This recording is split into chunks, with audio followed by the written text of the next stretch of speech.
Hi, I am Atimu Ngobeni, an actuarial specialist at Sanlam Corporate Investments.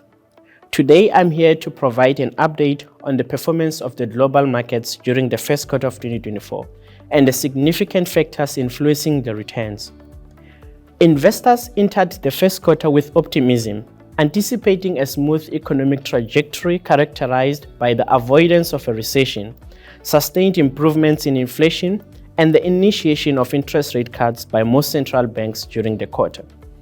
However, inflationary pressures have persisted, prompting several central banks such as the Fed and the SARB to postpone rate cuts until at least June. During the quarter, local equity, as represented by the All-Share Index, experienced a decline of 2.2%. This downturn was primarily driven by the underperformance in the telecommunications, financial, and industrial sectors. On the other hand, global equities demonstrated strength, marking a second consecutive quarterly rally. This uptrend was fueled by better-than-expected economic data in the US and upward revisions to earning estimates, which overshadowed concerns regarding prolonged elevated interest rates following successive US inflation misses. The MSCI ACWI exhibited growth of 12% in Rand over the last quarter, further boosted by the depreciation of Rand by 3.5% during the same period. While global equity investors cheered strong economic data, for fixed income investors, it was a more challenging period.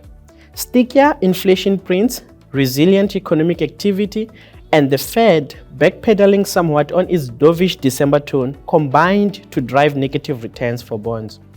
Global bonds, as measured by the Bloomberg Global Aggregate Index, increased by 28 basis points over the quarter, which led to a negative return of 2.1% in USD. However, weaker Rand was able to stomach this loss for South African investors, as we saw the index increasing by 1.4% in Rand for the quarter. South African bonds recorded a negative 1.9% return for the quarter. Global property suffered on the back of higher interest rates. Local listed property grew by 3.8%, continuing its rally from the previous quarters. In the long term, positive returns are observed across the board, with global equity yielding double-digit returns.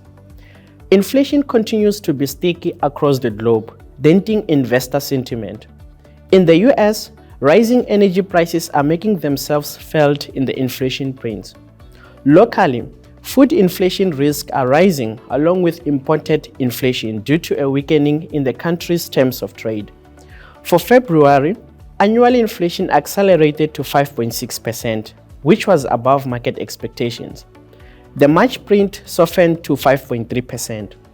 Fed rate cuts have been pushed out to at least June. Previous projections by investors foresaw 5 rate cuts in 2024 for the US, but revised expectation now center around 3 at most. In South Africa, at its March policy meeting, the SARB voted unanimously to keep the repo rate steady at 8.25% as expected.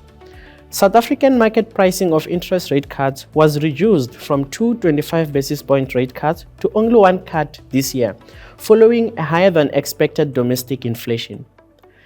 The baseline forecast is for the world's economy to continue growing at 3.2% during 2024 and 2025, at the same pace as in 2023 as forecasted by the International Monetary Fund. A slight acceleration for advanced economies, where growth is expected to rise from 1.6% in 2023 to 1.7% in 2024 and 1.8% in 2025. This will be offset by a modest slowdown in developing economies from 4.3% in 2023 to 4.2% in both 2024 and 2025.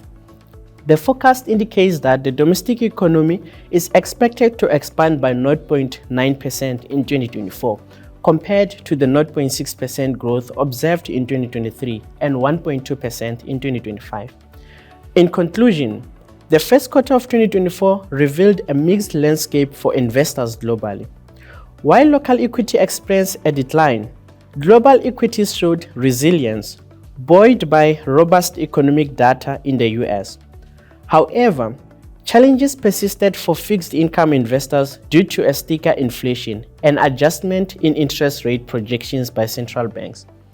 Looking ahead, the International Monetary Fund forecast a continuation of global growth at a steady pace, with advanced economies showing a slight acceleration, while emerging markets and developing economies experience a moderate slowdown.